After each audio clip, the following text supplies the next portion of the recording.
Week 7 of the NFL season is officially here, which means we are headed straight into Week 7 of the 2024 fantasy football season. We got an early morning matchup in London between the Jaguars and the Patriots, a full slate of games throughout Sunday and 2 Monday night matchups, as well as 2 bye weeks. Still plenty of injuries, time for plenty of excitement, and time for plenty of disappointment as we approach the week. But before you set your lineups, you're going to want to check them last minute, because here are 10 things you need to know before we enter week 7 of the fantasy football season. All right, first up, we've got Rhamondre Stevenson, who will get the start today and be active and healthy against the Jacksonville Jaguars. So Rhamondre Stevenson missed week 6 against the Houston Texans. We saw Antonio Gibson fill in for him. This week, we don't have to worry about potentially streaming Antonio Gibson if you're needy at running back, because Stevenson is going to play after dealing with that foot injury. And this is a fantastic matchup. Early matchup here, but we basically want to try and start any Patriots player. I mean, I think Drake May, Pop Douglas, Hunter Henry at tight end, Rhamondre Stevenson are all viable options because this Jaguars defense is that bad. They are bottom 10 against every single position when it comes to fantasy points allowed. Stevenson, overall, I know it's been a tough kind of couple of weeks here. If you're a Rhamondre Stevenson owner, he hasn't scored more than 8 fantasy points except for week 5 against the Dolphins in his last 3 starts. And like I said, he missed week 6 as well. But overall, he had a very strong performance against the Dolphins in week 5 with 19.2 fantasy points. And I think he's going to come off of this injury fresh with a very good fantasy start this morning against the Jacksonville Jaguars. Too good of a matchup to ignore. If you're a Rhamondre Stevenson owner, you are starting him. Hands down, he should have a fantastic stat line against the Jaguars. Do not ignore this matchup for Rhamondre Stevenson. And if you're needy at other positions like quarterback, wide receiver, maybe the flex spot, or the tight end position, we've got plenty of good options with this Patriots offense traveling to London to face a god-awful Jaguars defense. And when we look at this running defense, or rush defense, I should say, for the Jaguars, they have allowed a rushing touchdown in every single game on the season, and 81 or more total rushing yards in every game on the season. They just got absolutely torched last week in London by the Bears for 152 total rushing yards and a rushing touchdown to DeAndre Swift. So once again, you own Stevenson. Don't overthink it. He's going to be a very solid start here in week 7. Next thing that you need to know is that Kenneth Walker has been downgraded to questionable in today's matchup against the Atlanta Falcons. So obviously, if Kenneth Walker does not play in this game, then Zach Charbonnet is going to be the next man up. And this is what makes Zach Charbonnet one of the most valuable handcuffs in fantasy football, because Kenneth Walker tends to miss time here and there, maybe not always due to illness, due to actual injury, but he does miss time, and Charbonnet can step in and be a viable fantasy option when Walker misses time. Charbonnet sitting at 61% rostered. If you are stretched then at the running back position, well, you may have a streaming option pop open. But we also want to look at this matchup and say, well, the Falcons have been pretty dang good against the running back position on the season, allowing the 6th fewest fantasy points to the running back position so far on the year, which is definitely true. But they have also allowed at least 114 rushing yards or more to every running back that they have faced on the season. They just haven't given up a lot of touchdowns, just 4 total touchdowns on the season, and 3 of those touchdowns went to the Saints in week 4. So I think there's actually some nice opportunity for Zach Charbonnet this week. And we look at Zach Charbonnet through the first 4 weeks of the season, when he was giving us double-digit fantasy performances, whether Walker was out or not. He still had 12.1 fantasy points against a good Denver Broncos run defense, and 10.4 fantasy points in week 4 against the Detroit Lions, who arguably have the best run defense in the entire NFL. So Charbonnet is the starter here in week 7. I think he is actually a very solid start. I'm expecting points in this matchup. I'm definitely actually expecting expecting, the defenses to bend in this matchup. But at the end of the day, Charbonnet can definitely get involved in the passing game, and I'm expecting both teams to need to throw the football in today's matchup, expecting a good overall game script. So, of course, we will monitor this as the morning progresses, but if Walker is out, then I think Charbonnet sitting at 61% rostered is a solid streaming option at the running back position here in week 7. Next thing that you need to know is that Brian Robinson Jr. is still listed as questionable going into the morning, but he gets such a good matchup against the Carolina Panthers. I just don't know if we can ignore Brian Robinson Jr. today, okay? I think he's going to be active and play, which means we're going to start Brian Robinson Jr. But what if we kind of get word that maybe he's going to be limited, or what if we get word that he is out last minute?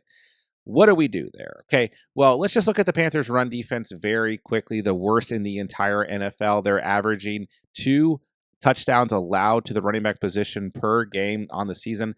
They have a total of 8 touchdowns allowed to the running back position in their last 3 games. 6 touchdowns allowed to the running back position in their last 2 games.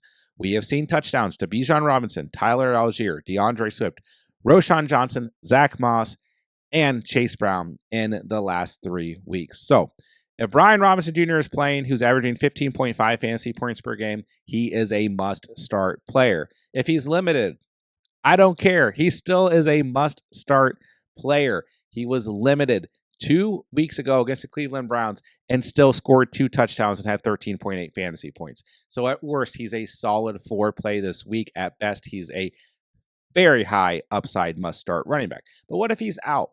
Then you start Austin Eckler, okay? He is a fantastic start, even if he's the RB1 this week, because the Panthers' run defense is that bad. And yes, if you're in need of a streaming option at running back or kind of a fringe flex option, Austin Eckler is a great start because, once again, this Panthers run defense is not just allowing touchdowns to the RB1, they are allowing touchdowns to the RB2 like we just talked about. So overall, Washington Commanders running backs are in a great spot here in week 7. And I would be flying over to Underdog to take the over on Brian Robinson to score a touchdown here in week 7. And do not forget, guys, all new users who sign up with promo code The Catch will get a free NFL Pick'em on Underdog to use towards Sunday's action.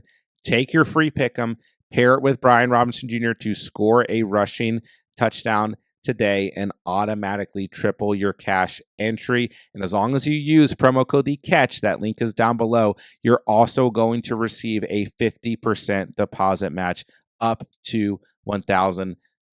Brian Robinson Jr. has scored a touchdown in every game this year except for week 2 against the Giants. This is the worst run defense in the entire NFL.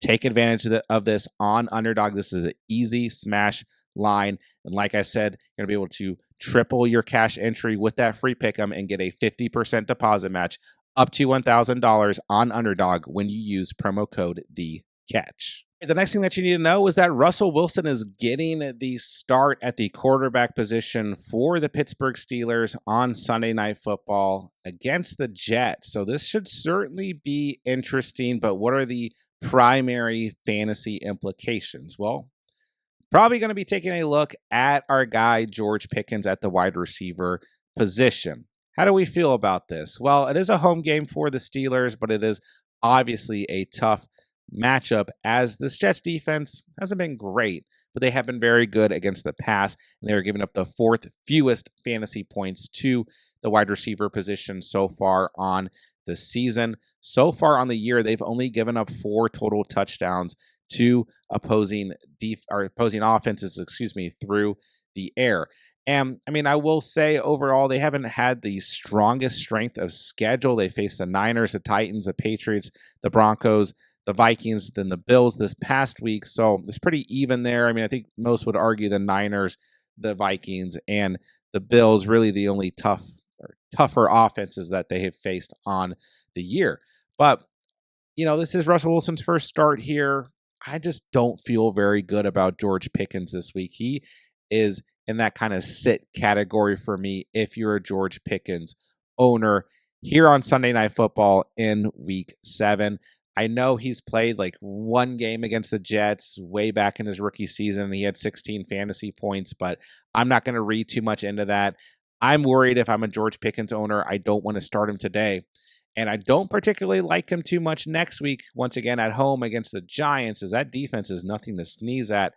And then this team is going to get a Week 9 bye week. But what I do want to tell you guys is if George Pickens has a bad week here in Week 7, like I'm expecting him to, don't overreact, because after the bye week, this is an incredible stretch for Pickens. He's going to face the Commanders, the Ravens, the Browns, the Bengals, the Browns, the Eagles, the Ravens, and a tough matchup in Week 17 against the Chiefs. But overall, if you're a Pickens owner, I think this is going to be a little bit of a tough stretch. Maybe Russell Wilson really helps this passing offense.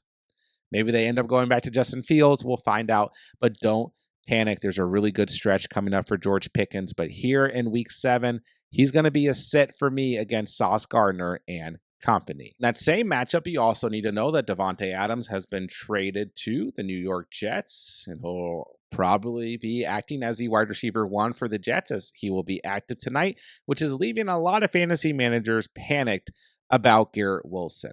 But I am here to tell you guys, do not panic about Garrett Wilson, okay?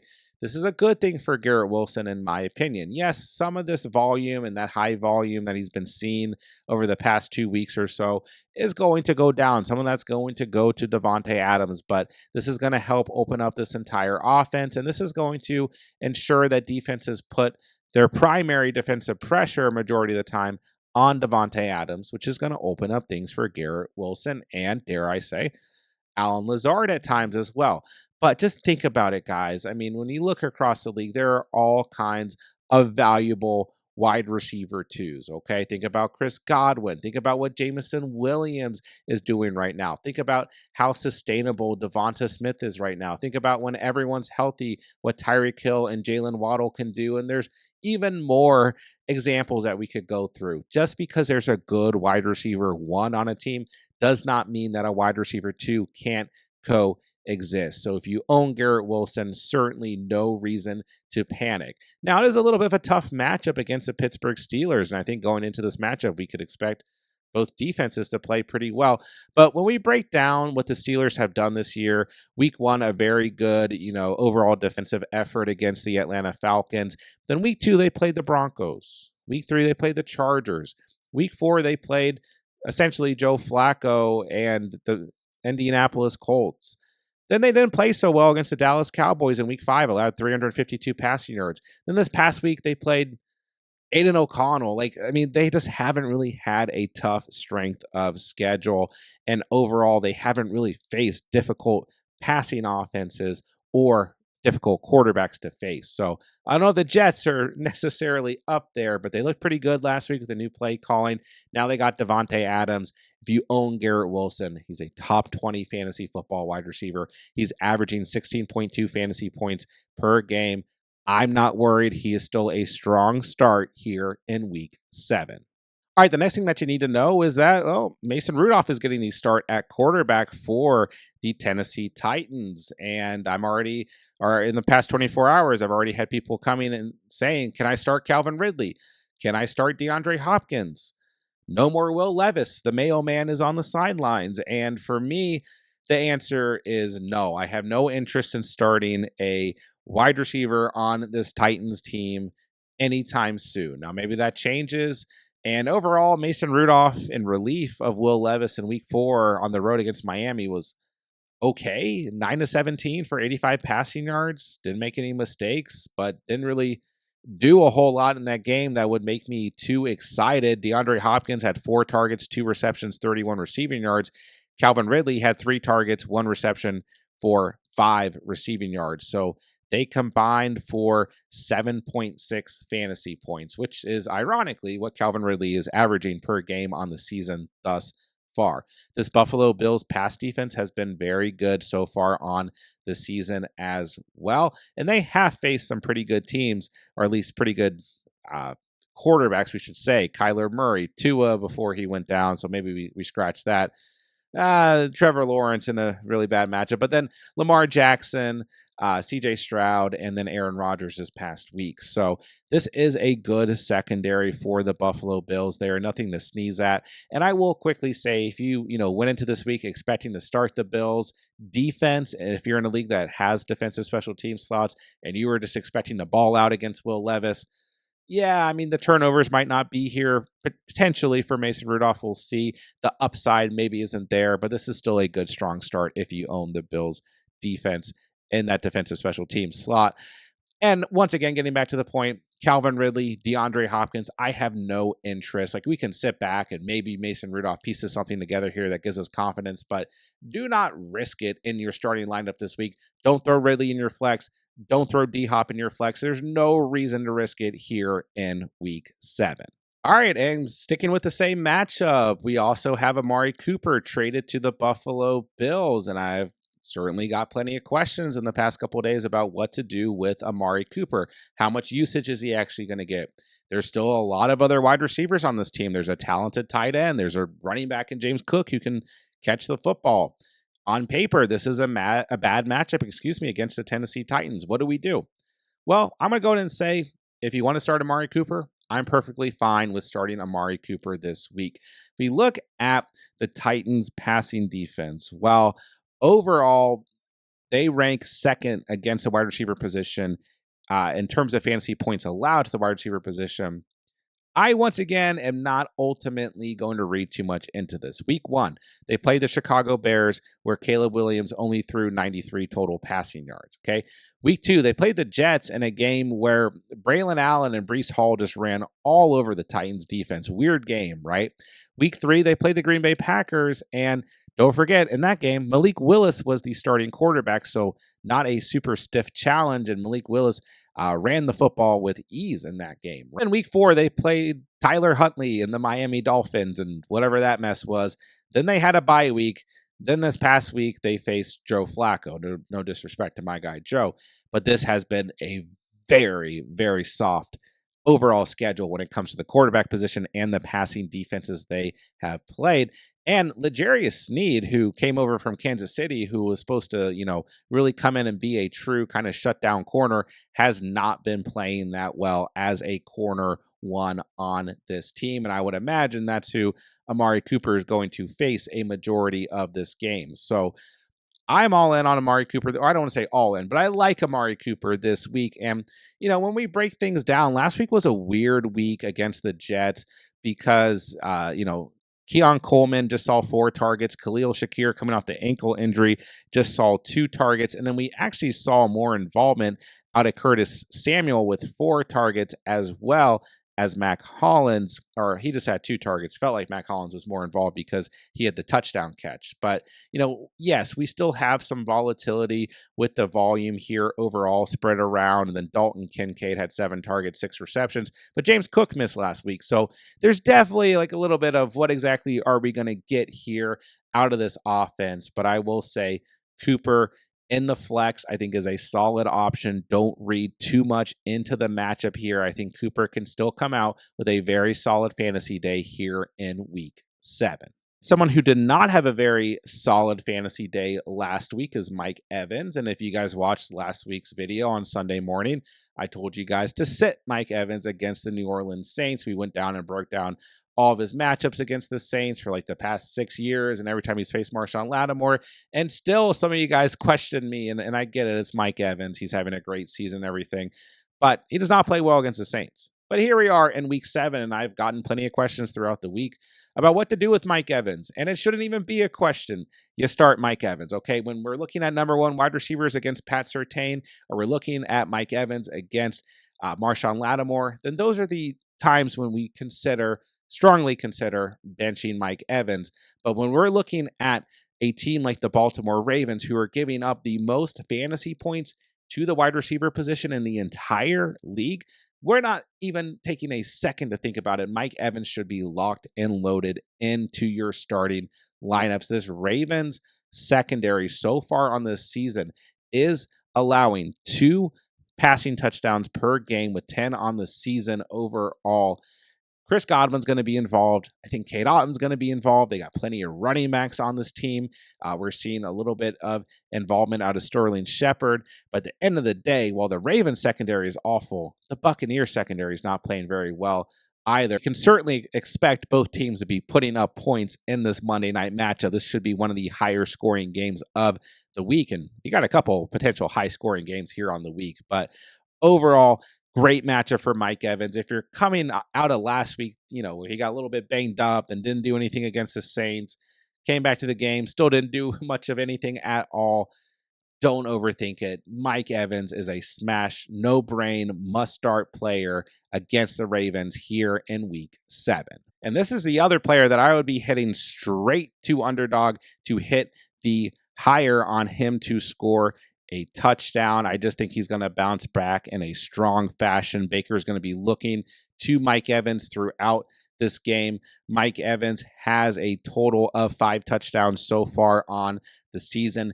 Great matchup here. Like I said earlier, guys, when you sign up with promo code TheCatch, the link is down below. You'll get that free pick 'em for the week. Take your free pick 'em. Take the over on Mike Evans to score a touchdown this week. Automatically triple your cash entry. And as long as you sign up with promo code TheCatch, Underdog is also going to give you a 50% deposit match up to $1,000. Another thing that you guys need to know is that Jameson Williams is in a smash spot on the road against the Minnesota Vikings defense this week. Now, this Vikings defense, very good overall. Great against the run, great against applying pressure and getting sacks, but they have still struggled in terms of their secondary. When we look through the first 5 weeks of the season, remember they're on bye week last week, they have allowed over 1,400 total passing yards. And so far on the season, they're averaging 1.6 passing touchdowns per game. So very close to 2. And in their last 2 games, they had allowed a total of 6 passing touchdowns. On top of that, everyone's expecting points in this matchup. We got 2 secondaries that tend to bend. This is going to be a great matchup overall. You got that Lions offensive line going up against the Vikings front 7. We got a lot of good things to look for in this game, but I think that Jameson Williams is really coming into this game kind of as, once again, a player that I'm getting a lot of questions about throughout the week. What do I do with my flex? Should I start Jameson Williams? Can I trust him? This is one of those games that I think is going to be more similar to week 2 against Tampa Bay, or potentially week 1 against the Rams, where we see like 9+ targets for Jameson Williams because the volume in the past couple of weeks has been a lot lower with no more than 4 targets in his last 3 games. And he has still walked away with 16 or more fantasy points in 2 of those games. So I do think that a potential home run hit is there for Jameson Williams, a nice deep ball, a big, stretch the field score. But overall, I think we're going to actually see more volume out of Jameson Williams because while this offensive line for the Lions does match up well against the Vikings front 7, this is still a great run defense for the Vikings. And I think that the Lions are going to be forced to throw the football, and I also think that the Vikings are going to be forced to throw the football. So Jameson Williams, if you own him, he's the wide receiver 15 right now in fantasy football, averaging 14.7 fantasy points per game. I know it's a little bit volatile. The upside is there, though. And overall, I think he's going to actually walk away with a more grounded overall volume day. So if you own Jameson Williams, he is a super strong flex play and what should be a very good matchup here in week 7. Last thing that I want you guys to know is that it is a very strong week to stream the tight end position. If you need a tight end this week, check the waiver wire, whether you're dealing with a bye week, Jake Ferguson, whether you're dealing with an injury, or whether you just don't trust your starting tight end this week. There should be options on the waiver wire. Zach Ertz going up against the Carolina Panthers, who are giving up the most fantasy points to the tight end position on the season. He sits at 41% roster, coming off of a game where he had 5 targets, 4 receptions, 68 receiving yards, and 10.8 fantasy points. Nothing to dislike about this Commanders offense right now. They look very efficient. They're humming. They look fantastic overall. And Ertz is arguably the wide receiver 2 on this team behind Terry McLaurin. Maybe it's Austin Eckler. Maybe it's Noah Brown, but Ertz is certainly going to be in the mix for volume. Great matchup here. I think the Commanders have a good offensive day. He's a fantastic streaming option. Then we got Cade Otton on Monday Night Football going up against the Ravens. We've referenced this game earlier in the video. Should be high scoring. two good offenses in this game, a good game script. Cade Otton also at 41% roster. The Ravens giving up the 23rd most fantasy points to the tight end position. He had 6 targets, just 2 receptions last week, but a touchdown, 9.5 fantasy points. He has 7.4 or more fantasy points in each of his last 4 games. Cade Otton, another strong option. And then last but not least, I mean, hopefully you guys watched this video earlier in the morning. If you didn't, then well, at least maybe you have 2 other options, but Hunter Henry sitting at 29% rostered going up against the Jacksonville Jaguars, giving up the 30th most fantasy points to the tight end position. And Drake May's first start, Henry had 5 targets, 3 receptions, 41 receiving yards for 13.1 fantasy points. And this Jaguars defense is just awful. So Henry, a good last minute streaming option, but depending on what time you wake up today, you might not be able to stream him. So overall, week 7, a solid week if you need help at the tight end position. I'll do it for today's video. There are 10 things that you need to know before you set your lineups for week 7 of the 2024 fantasy football season. Don't forget, guys, I'm answering all comments on today's video before the afternoon games roll around. So make sure if you guys need anything whatsoever moving into week 7 of the season, that you drop me a comment down below and I will get back to you as soon as I can. And don't forget, we got everything you could possibly need for week 7 of the fantasy season here on the channel. So make sure you guys go back, check out some of the videos and check out the content on the channel. But more importantly, make sure you guys are subscribed to the channel so that you don't miss out on any of the content coming up for week 8. And with that, I'll say good luck here in week 7. Hope everyone brings home a dub. And thank you guys so much for watching and or listening. And remember, you saw it here on The Catch.